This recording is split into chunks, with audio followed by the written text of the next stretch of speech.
What's up, guys? Mason the Brock Henderson here, and this is Hawkeye Season 1, Episode 5, Ronin. So, I'm going to go ahead and put a spoiler warning on this video, which is not something that I got the courtesy of.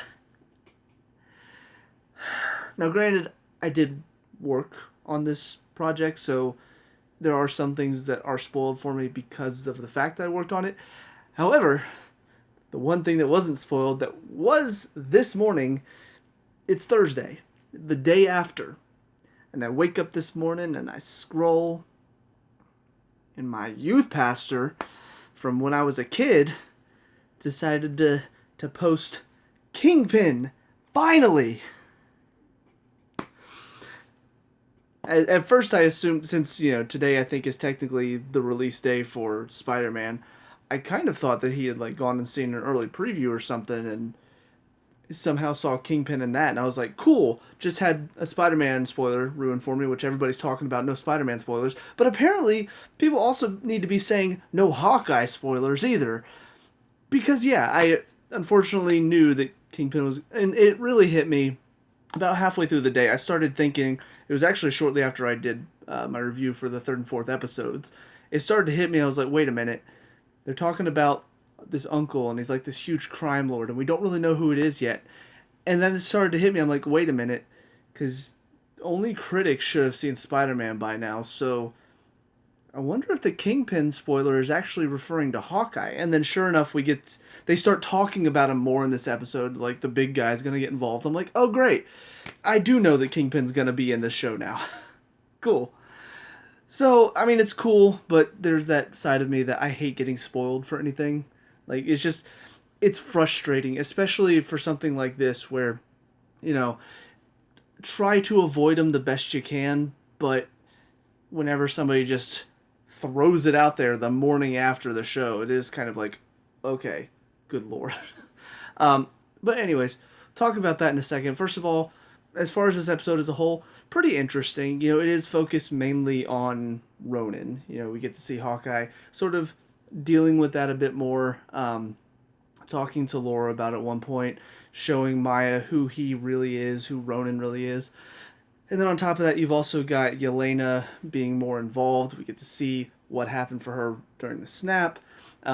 We get to see her talking to Kate and sort of, I guess, showing why she's going after Clint. Whoever convinced her of all these awful things about Clint. We get to experience a bit more of that as well. So first of all, we'll talk about the Yelena stuff, because it's weird because it's all sort of connected, but this one feels kind of the most out of this show, and that's because it's an element from the Black Widow movie coming into the show, so it almost feels like it's intruding a bit, but it's not bad. It's all connected, so it makes sense, but it definitely does feel like, okay, there's plot from that movie that they're bringing into this show. I'm trying to keep the two separated a bit.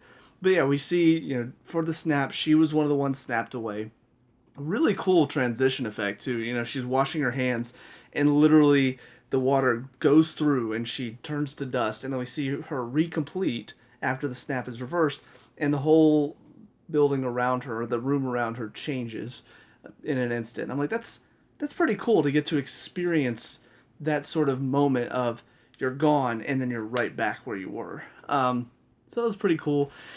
We get to see her sort of, I guess, getting accustomed to, holy crap, I missed 5 years. And then the talk with her and Kate is pretty interesting because we get to see sort of her take on who she thinks Clint Barton is.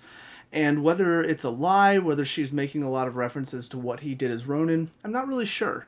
Because she talks about him in a way where it seems like he's not a good guy. He's convinced you that he's a good guy, but he's really not. And the thing is, we know what he did as Ronin. We saw some of it in Endgame. So if she's referring to that, that's stuff that Kate already knows about. She's heard stories about Ronin, and then she figured out he was Ronin as well. So that type of stuff shouldn't put her off, but if there's stuff that we don't know about, or if there's stuff that's being told to Yelena by whoever this Valentina lady is, maybe that has something to do with it. Maybe they've convinced her, no, this guy's evil. He's just parading like the good guy, but he caused the death of your sister, which I don't think anybody really knows how Natasha died. So I feel like it should be a very easy conversation where when Yelena and Clint have a chance to sort of sit and actually discuss what happened to Natasha, he could just clear it up and be like, no, she chose to sacrifice herself so that we could reverse everything that happened. So I don't really know if that's going to be as easy as that sounds, because it's probably not going to be. But we do get to, I guess, see her side of it and why she's so willing and ready to go kill Clint, despite the fact that he and Natasha were friends. So it was all very interesting. And then, of course, we find out at the end, kind of confirming suspicions that I've had and my girlfriend's had. Yeah, Eleanor's not a good person. So the call she made, I don't know if it was to Kingpin. I don't know if it, because we saw this this Valentina lady give Yelena the assignment at the end of Black Widow. So not really sure who she called to set this up. But whatever the case, clearly she wanted Clint out of the picture, so she has had somebody assign Yelena to go kill him. And then, of course, we see she's partners with Kingpin, which is kind of interesting to me because I don't know. I'm trying to figure out how all of this is working, because we saw Armand was yelling at her at one point. And then we went to this black market auction. We also saw that Jack was there. Of course, he's the CEO of this company. He does get arrested in this episode.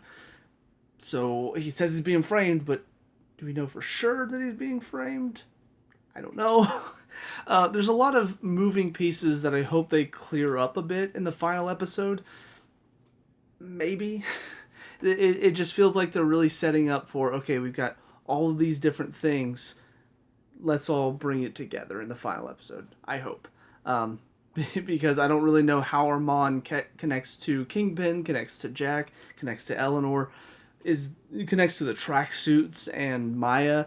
Like, are they all part of one network that Kingpin has set up, or is there something else going on? So hopefully some of that gets answered. But on to the more Ronin side of things, because Clint in this one really struggling.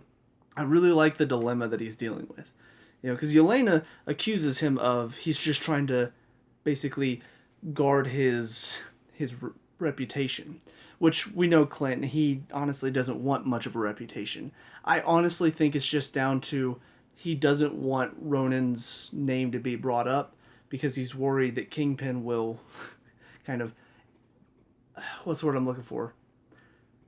Project his influence more if he finds out Ronin's back, because he'll feel like it's a situation he himself needs to handle. So I almost kind of wonder if that's why he didn't want to be involved. If he didn't want Ronin to be involved, is because he was worried Kingpin would find out about that and be like, all right, I'm going to handle this myself and step in and do something about it, which of course then would involve Kate, and then she would be in danger. So I kind of think that that's where that's going now. I could still be wrong about that, but that seems to make the most sense based on what we've seen in this episode. It even talks about he's the one I was worried about getting involved, so it seems to be the case.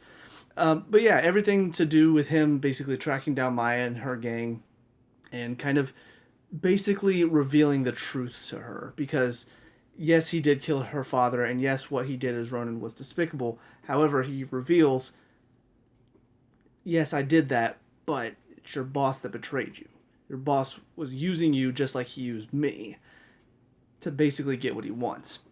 And then, of course, it's seen Kazi may not be the helpful friend that he projects himself to be. I'm still really not sure if there's anything romantic there between Kazi and Maya. Whenever he said uncle earlier in the season, I was like, oh, okay, are they related? But now that uncle is revealed to be Kingpin, obviously Kingpin is not their uncle, so I don't know if they're related or if they're just really good friends, if he likes her, if she likes him. I don't know. It's very up in the air about what their relationship is, but we kind of get a hint that he wasn't there whenever her father was murdered, even though he was her father's second man, basically. So kind of a good chance that he's the informant that sold out her father and got him killed by Ronin. So very interesting there. Be curious to see how Echo deals with that. How does she, I guess, does she play it to where she believes Hawkeye and does something about it, or does she still stay on her one path of, well, Ronin's the one that did the deed, so I'm going to take him down? Not really sure, and it's definitely a good setup for the finale as well.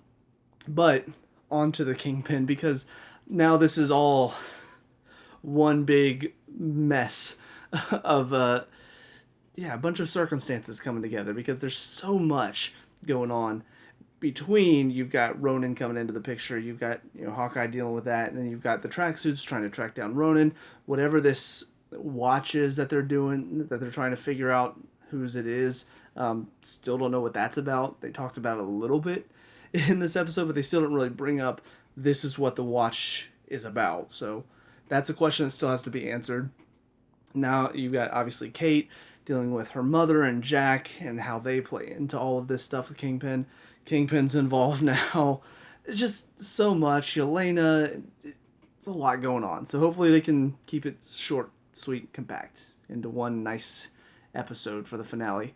But yeah, I'm really curious to see how Kingpin factors into all of this, because clearly they're trying to build him back up as a big crime mafia boss, and it looks, based on the picture, it looks like Vincent D'Onofrio as the Kingpin again, which is fantastic, because I talked about it during the Daredevil Season 3 reviews that I was doing.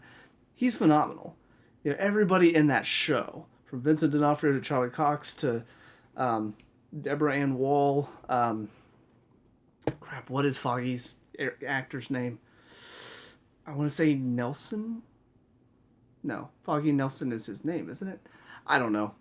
I'm not even going to try to remember names because I'm terrible at that. But everybody in that show does a fantastic job, and Vincent D'Onofrio is such a good Kingpin. There have been some really good iterations of the Kingpin, but Vincent D'Onofrio, just for what the MCU is now, he's such a good villain to have, because he's got this sense of he's deeper than just this big brood that wants to own all crime. He's got a deeper side to him that we saw in Daredevil. But that's where I'm kind of hesitant. Is this going to be the same type of Kingpin that we saw in the Netflix series Daredevil? Because that show was a bit darker, so he could go a bit more gruesome and grisly type of Kingpin. Are we going to get that same type of feel for it? Or is it going to be a little bit lighter because it's MCU now and it's on Disney Plus, and we got to keep it a little bit lighter for the kids? I don't know. It's difficult to say what they're going to do with it. And on top of that, last time we saw him at the end of Daredevil Season 3, he was in prison. And he was not planning on getting out anytime soon. So, is this going to be the same story? Is that going to be treated as another universe? I don't know. And that's where I'm kind of like, what are we going to do? What are we going to do? Talk to me, MCU. Are we bringing in the Netflix shows? Are we saying they're canon? Are we saying they're canon but in another universe, in this multiverse now? Because kind of the same thing they did with Agents of S.H.I.E.L.D. They had the Grimoire in Agents of S.H.I.E.L.D., but then they brought it in WandaVision. It looked completely different. So they're like, well, it's a different universe. They're playing very loose and fast right now with the different multiverses and all of that. But yeah, I'm excited now for the finale. I'm excited to see, is he going to play in that much? With all these reports that Charlie Cox is going to be Daredevil again. Kevin Feige's confirmed it. It sounds like it's happening. He's getting his own show. So are we going to see a continuation of what we saw on Netflix? Or is this going to be a whole new thing where we get to re-experience Daredevil? Feels like it would be weird if they did that, Because it's not like the series was so long ago that we're just like, I don't remember that series at all. No, it's still pretty fresh in everybody's minds that watched it. But yeah, is the Kingpin going to be the main villain for this final episode? Or is he just going to be the looming presence over, what's going on with the Tracksuit Mafia and Yelena and all of this stuff? And he's going to be built up to be a villain going forward. Because he also was a Spider-Man villain too, and Spider-Man's just around the corner. So, or actually, no, it arrives today. So is he going to play in at all in Spider-Man's movie? Is he going to just sort of be the local crime boss for Daredevil again and Hawkeye going forward and all of these sort of, I guess, closer to the ground type of shows that aren't dealing with, there's a multiverse and we've got to go jump into this universe where all of a sudden now, I don't know, Bucky Barnes was Captain America. Just all of these different iterations that they can play with. I don't know. I kind of like these shows a bit more now because they do feel a lot more like, I don't know, just simple and fun and not trying to be this epic grand thing. I mean, Eternals was a great example of how to do that poorly. But, it's not like, not saying that the multiverse and all of this and Spider-Man's not going to be amazing, but there's something kind of nice whenever it's just the local, oh, we're just here in New York and we're just trying to deal with our own little section of our world. That's kind of what makes Spider-Man such a fun little thing, is he was just in his little world.